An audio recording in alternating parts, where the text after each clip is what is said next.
Deus neste mundo que não sabe amar.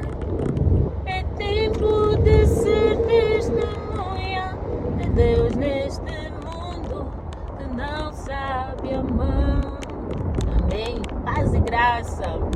Paz e toda a graça do mundo para todo mundo que está aí do outro lado. Os meus 2 fiéis seguidores, acho que não tenho mais do que 2 seguidores fiéis. Vamos lá, os meus 10 seguidores fiéis, seja louvado no Instagram, no Facebook. Eu sou praticamente uma blogueirinha gospel. Mentira, estou no gozo. Mas eu gostaria hoje de partilhar alguma reflexão. Não uma reflexão, na realidade, talvez um testemunho, não sei. Eu costumava ter muito medo de ler Apocalipse.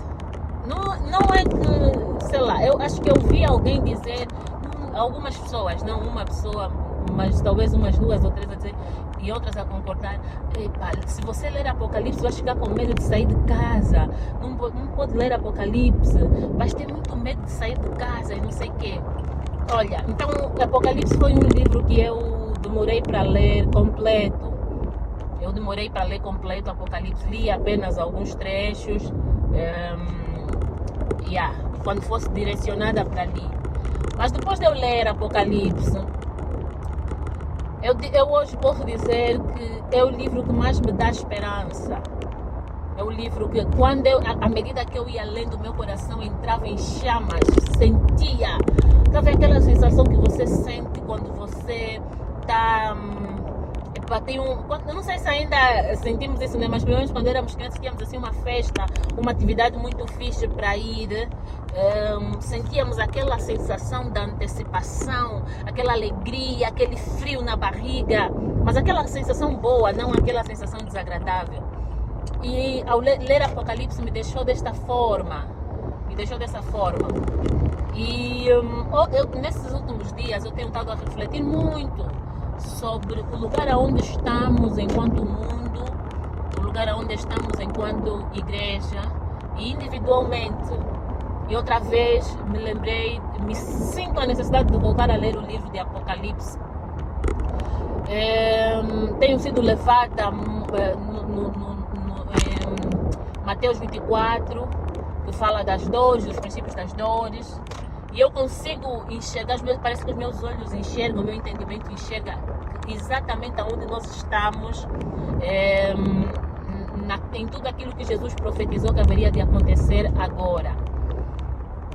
E nós olhamos para o mundo e nós conseguimos perceber que nós de facto estamos nesse lugar do esfriamento do amor, da perseguição dos cristãos.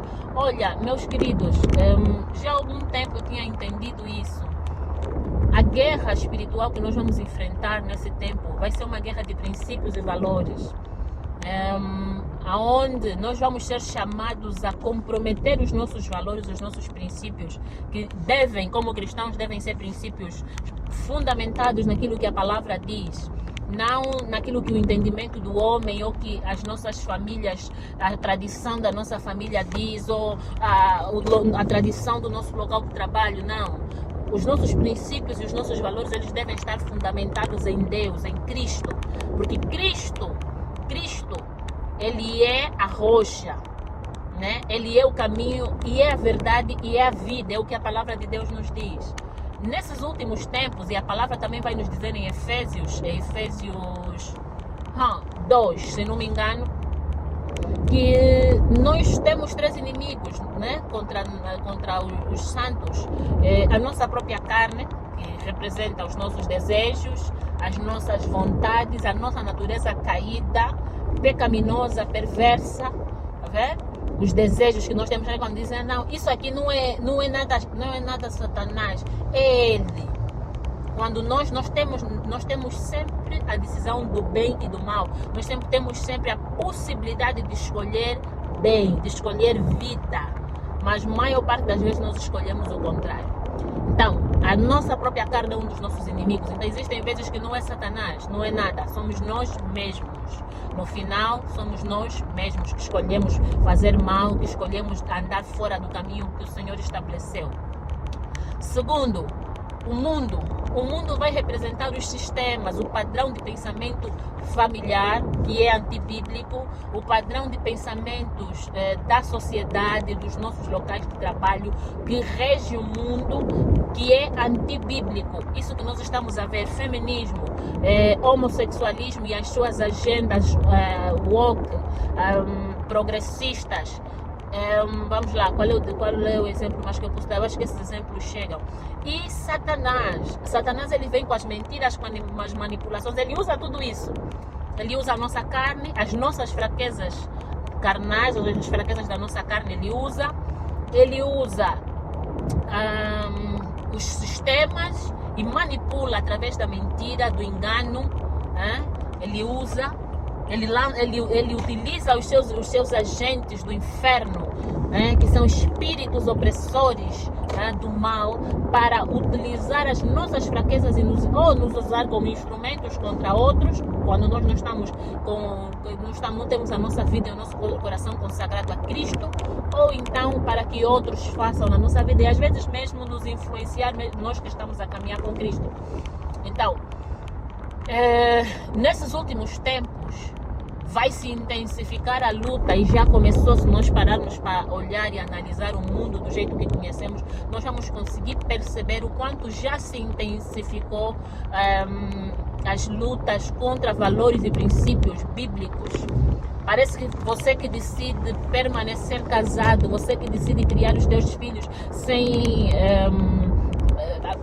dar abertura à promiscuidade que hoje está aí pelo mundo, você que decide viver uma vida de santidade. Já na época em que eu não estava em Cristo, eu própria já fui do tipo de pessoa que achava que todas as meninas que decidem se guardar para o casamento são ETs, percebe?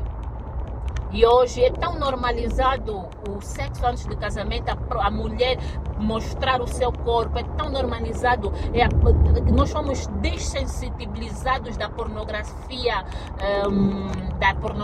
leve, e de alguma forma até começamos a entrar para um lugar onde já querem lutar e empurrar para nos dessensibilizar da pornografia mais pesada.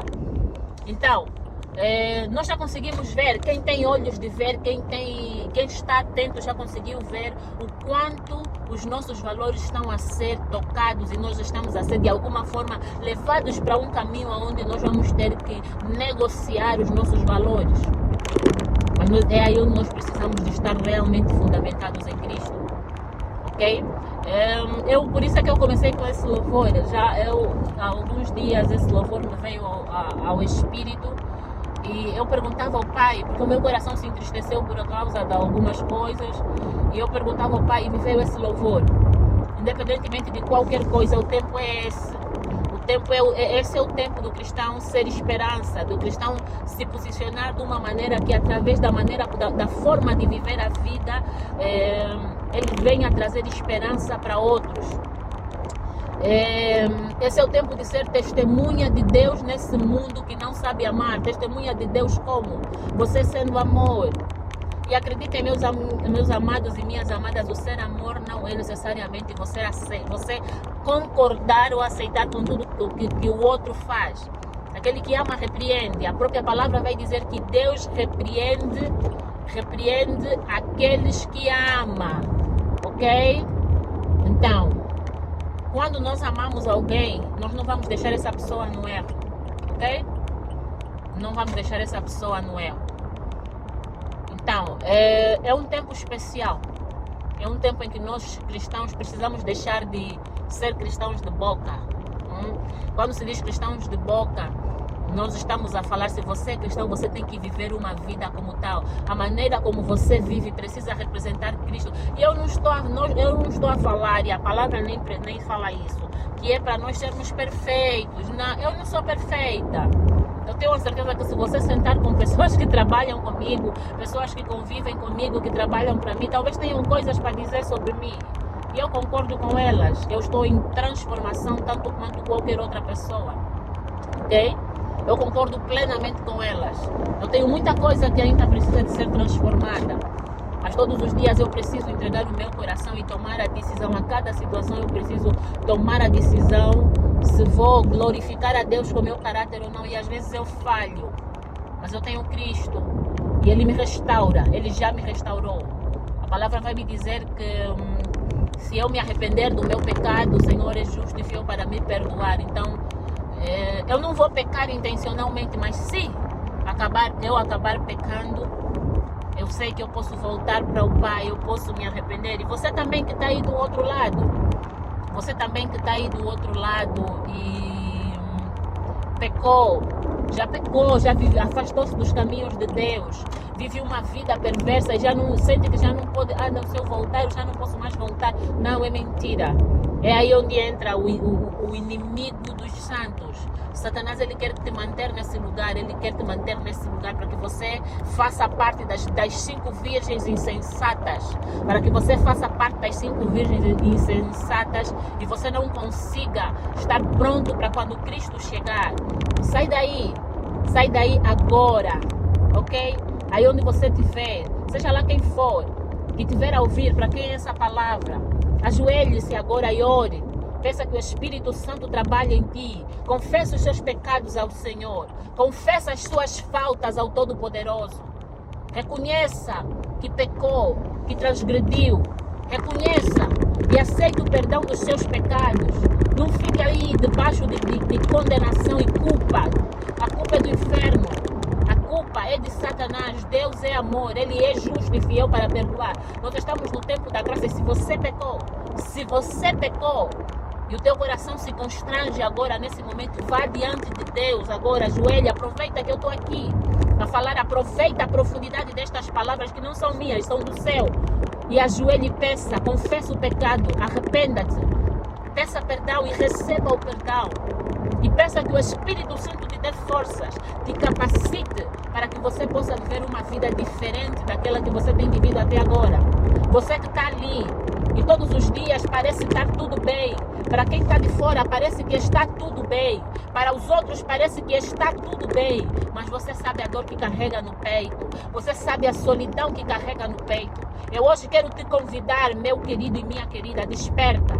Desperta, desperta, sai desse lugar, não aceita que Satanás domine a sua vida. Você que está entregue às mentiras que os padrões de pensamento do mundo estabeleceram na tua mente, foste acondicionada desde a infância a achar que a maneira de você ter valor como mulher é expor o teu corpo. Desperta, você é mais valiosa, do que a exposição do teu corpo, do que o valor que a exposição do teu corpo te diz que você tem. Você é mais valiosa. Você é mais valioso. Não aceita as mentiras do mundo. Não aceita as mentiras do inferno. Você tem valor para Cristo. Por isso, quando Cristo morreu, Ele morreu para todo aquele que o aceitasse. Se você o aceitar nesse momento como seu único e suficiente Salvador, podes ter a certeza que Ele vai te receber. Aceita no seu coração. E eu não estou a falar de uma simples oração. Coloque o teu coração nesse momento nas mãos de Cristo. Aceite-o como teu único e suficiente Salvador, teu Senhor e suficiente Salvador. Amados, nós precisamos também perceber o seguinte: nós precisamos perceber que, independentemente da nossa intencionalidade ou não, nós estamos sempre servindo ou a Deus ou ao inferno, ou a Deus ou Satanás. E aquele que não junta com Deus, ele se separa. Aquele que não está a servir a Deus, ele está distante de Deus e serve a Satanás. Ninguém é neutro. Nesse mundo, espiritualmente, não há neutralidade. Ok? Ou bem ou mal, não há zonas cinzentas. Ok? Então, pronto. Eu queria ter feito um vídeo mais curto. Nem sei para onde é que eu vou colocar. Já são 14 minutos de vídeo. Eu acho que eu vou ter que colocar isso no YouTube e o Instagram serão cortes. Mas Deus seja louvado pela vida de todos que estiveram a acompanhar, que ouviram, e que aquele que ouviram e tiverem alcance, for alcançado pela minha voz, possa de facto entender e receber no seu coração aquilo que lhe é dito, que lhe foi dito. Ok? Beijinhos, Deus seja louvado pela vida de todo mundo. E desculpem o ângulo, né? Porque eu estou a conduzir. O telefone tem que estar de uma maneira que eu consiga ser vista. E tudo isso. Beijinhos.